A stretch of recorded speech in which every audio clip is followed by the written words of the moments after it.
So I'm probably going to break quite a few of your hearts because we're about to burn our brand new restoration. The effect of that would be to simulate that this tank may have driven over like burning vehicles or shrubs. So how we're going to go about doing that is using map gas. We'll use all the proper PPE. We got a fire extinguisher just in case. And then we'll go over a few other details on some effects, weathering effects, once we've actually burned this.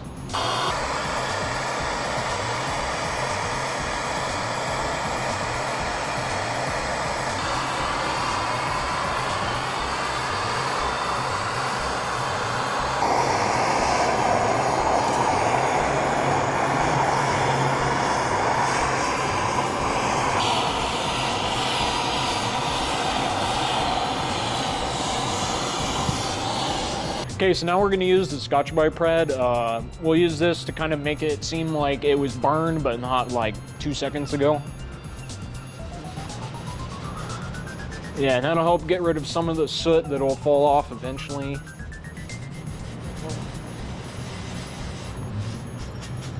So as Richie just pointed out, we're going to put that clear coat on there, and that'll allow us to have that bare metal surface, but it's restored. It's still going to be protected from the elements and not rust away any further. So Richie learnt in paint, and then as usual never pays any attention, and then he's put white paint all over our fresh paint job. If he wouldn't leave wet paint just everywhere for me to get on my arm, we wouldn't have this problem to begin with. Well, he is going to show you how to get rid of it using the weathering technique. And luckily we can use the weathering technique. This is the oil drum, more or less, so there will be a lot of like boots that would go from here up to the turret, so we're going to rub it down to kind of simulate boots going on and off.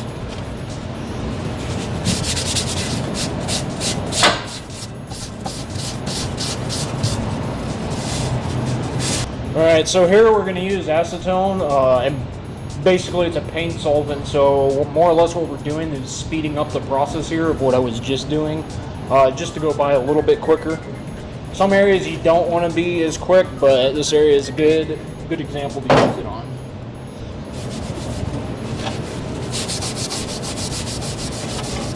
And sometimes you can just go directly on the pad itself.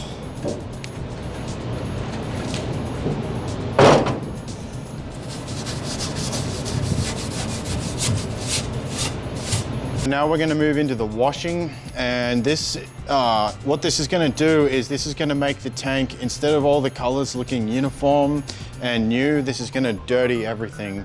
So we're just going to wash the whole tank. What I've done is I've got maybe a teaspoon or a tablespoon of water-based paint, and then thinned it right out up with water. Then we're just going to mix this in the gun and go over the tank.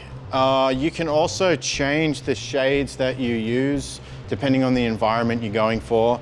So this is going to be a very dirty, muddy sort of wash, and then we might only do this on some parts of the tank, maybe every angle coming down or coming in from the side, and then we can even go to black and bring out more shadow with some black spots, and we can most commonly like a tan light brown for that dust look. Before I put my PPE on, the settings for the gun are going to be very different for the wash as opposed to actual painting. So one thing I'm going to want to do is I want my air up really, really high. So almost as high as it goes. And then you're going to set the gun depending on where you feel it's applying well. So.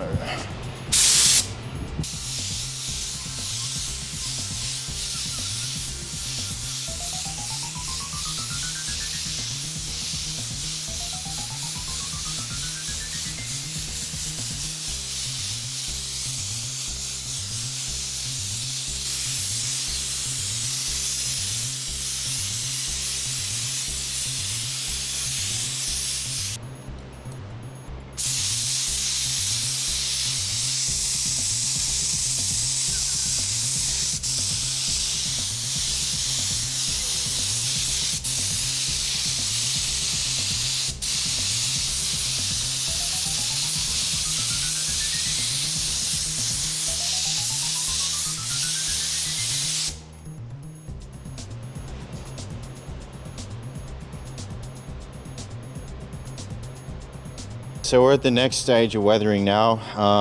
I've gone through and I applied the wash over the whole tank. And then on our call sign here, these are just Arabic numerals. We had the grease applied in a few spots over that sign, so we can still get the chipped effect on the next layer.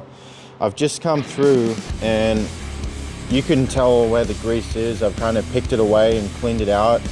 And then I've just wiped over the whole thing with a bit of Prep-All, and you can already see it's cleaned away the wash on the higher spots.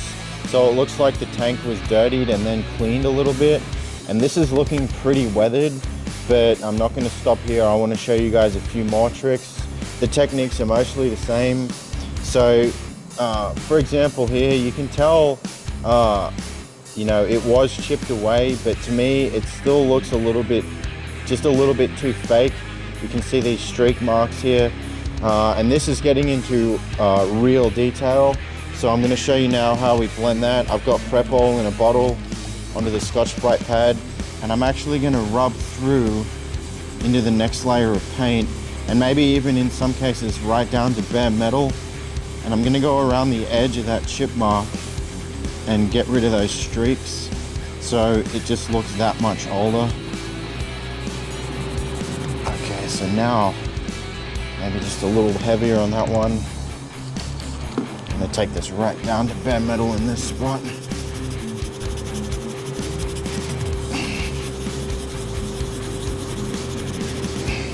And then this dirt here, this shit on my hands, just rub that through the whole thing and it helps. Okay, so now we have bare metal there, and it's really up to the restorer if you want to leave that bare and actually let that rust and get the rust stain in the paint. If not, just prep it again and then clear coat it with matte paint. Then I'm going to do some other scuff marks, and just generally, like up here, I might go back down to the bare metal in some spots, or just the primer, and I'm generally just going to blend and scuff up the whole entire sign right there. So let's see how it looks. And there's no step-by-step 100% accurate way to do this. You kind of just have at it and clean it away and then see where you're at. And if you want to keep going, it's a lot of just testing and adjusting, really. Okay, maybe rub through it here as well. And it just provides that sort of more faded look. And then what I might do is later on, I might go by and wash this one more time if you want to add that recent layer of dirt or dust. So my paint gun also dripped over the sign. I'm gonna leave that because I like that. It's like somebody spilled some gun oil or some kind of fluid and just left it there.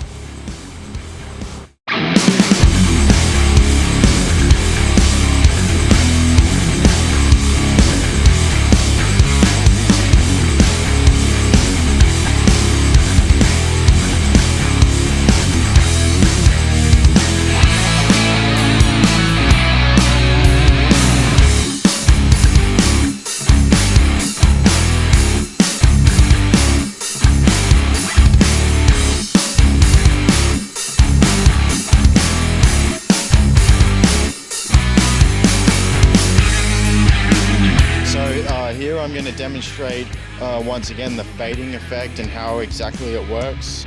So you can see here we've had the base coat, we've had the camouflage pattern, we have the chipping effect. It's been washed, but the color is still all the same. There's no actual depth to it, and even though now it doesn't have that brand new look, we haven't faded it. So I'm going to use this opportunity to show you how we're going to provide the depth to the color, and you'll see exactly what I'm talking about after I've done a pass with it.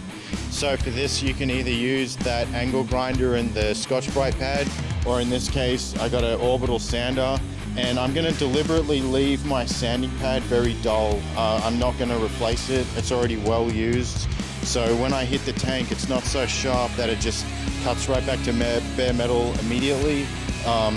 What's going to happen is all the high spots are going to become worn and faded, but all the lower spots are still going to hold their color. And once again, this is a high wear area of the tank. The crew is stepping down off here, handing pieces of equipment on and off. So you're going to see exactly what this will do to the paint job once we've gone through it.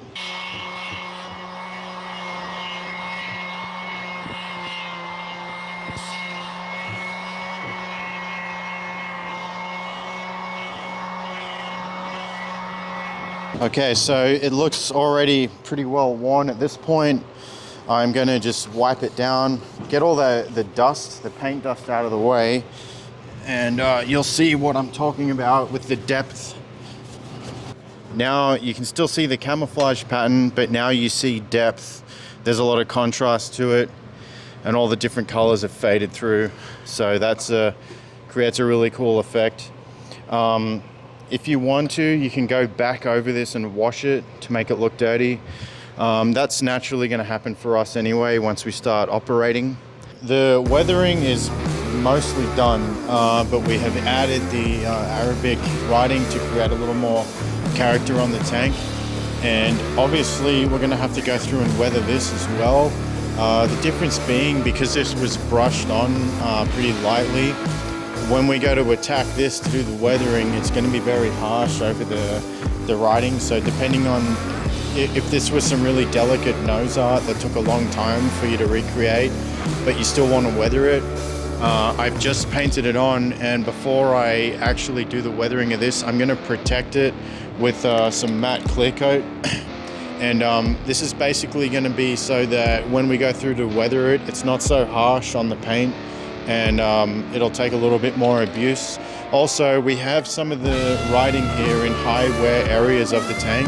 So the crew, this time being us, as we move on and off the tank, it's in exposed areas. So not only will the matte clear help you to weather it not as harshly, it's also going to protect the sign or whatever you put on there. It's going to protect it from further weathering. And you can't tell the matte clear coat is even being applied over the job.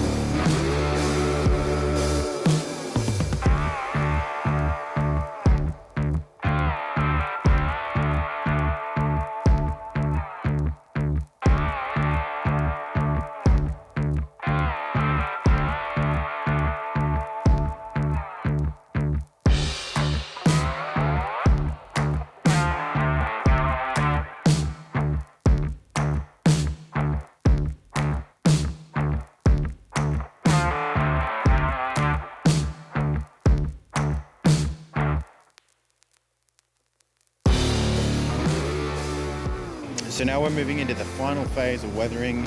Basically everything's been done, it's all been worn down, washed, but utilizing the acetone and some of that prep oil, you get a lot of residue left, and a lot of it is just the pastel or the chalks out of the paint. And the best way that we are going to use to get that off the tank is just WD-40. WD-40 does evaporate, so we're going to apply it. It's going to cut through all that residue and pick it up off the tank, and then a day or two later all the WD-40 has evaporated, and then you have a pretty fresh surface, and the tank's going to look pretty good at that point.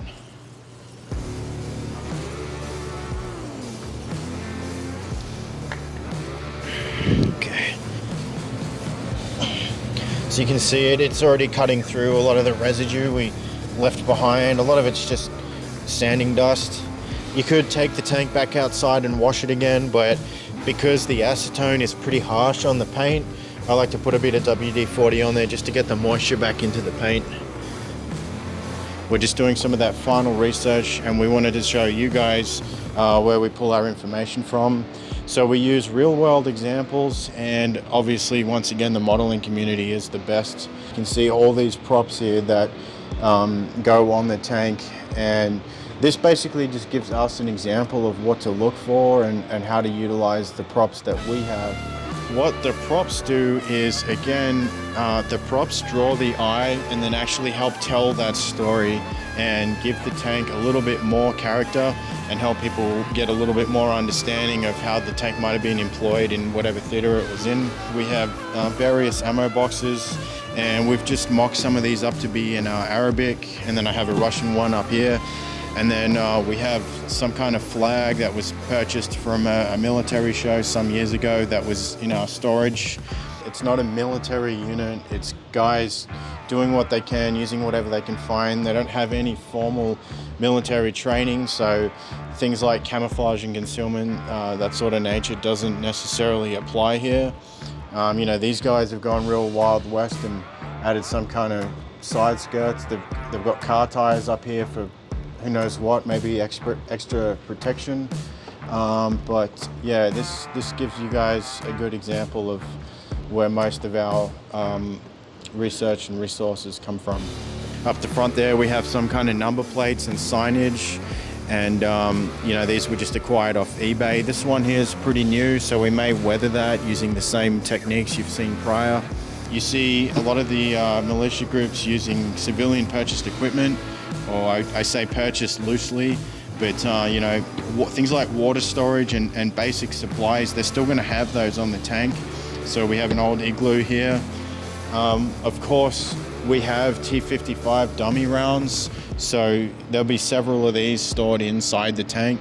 This one has been mocked up to represent something that was found or stolen and repurposed by the tank crew. And once again, you just military issue or discipline out the window, whatever you can use to survive. Then we have some rugs here. These were just bought at a thrift store. This is actually an old curtain, but you know, these guys were also going to have like bedding and things to sleep on at night, and they always, in any tank unit, even military, a lot of the time they'll have their bed gear rolled up and placed outside the tank. We have our example of some kind of leader or group leader here. Again, nobody in particular, but we wanted to represent units putting their leader or people associated with the unit on the tank. You know, various pieces of cookware, pots, pans. We have, again, more cooking implements, teapot, coffee pot, that sort of thing. And of course, crew armament.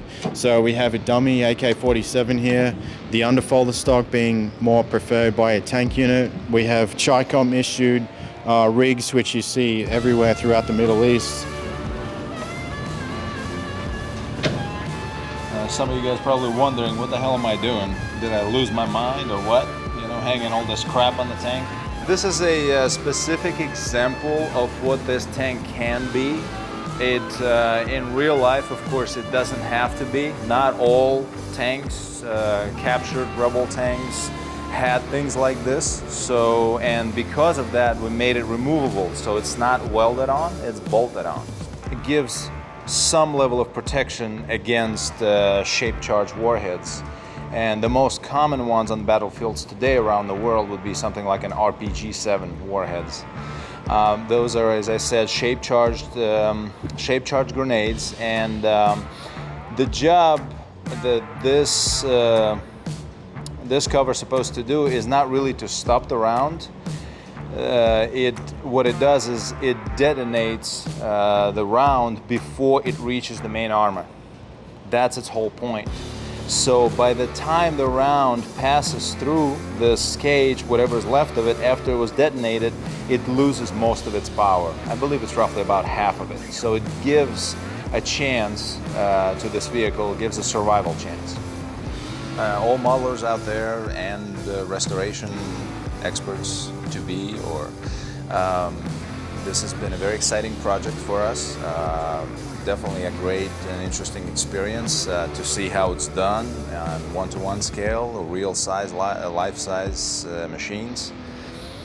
It's amazing how many similarities are in between the work on the scale and then work on the real thing. So yeah, leave your comments below and share your opinions. Thanks everyone for watching. I hope you enjoyed the video. Please let us know if this was helpful to you at all, even as a scale modeler, or maybe you have a real project that this helped you. Let us know and stay tuned for more content.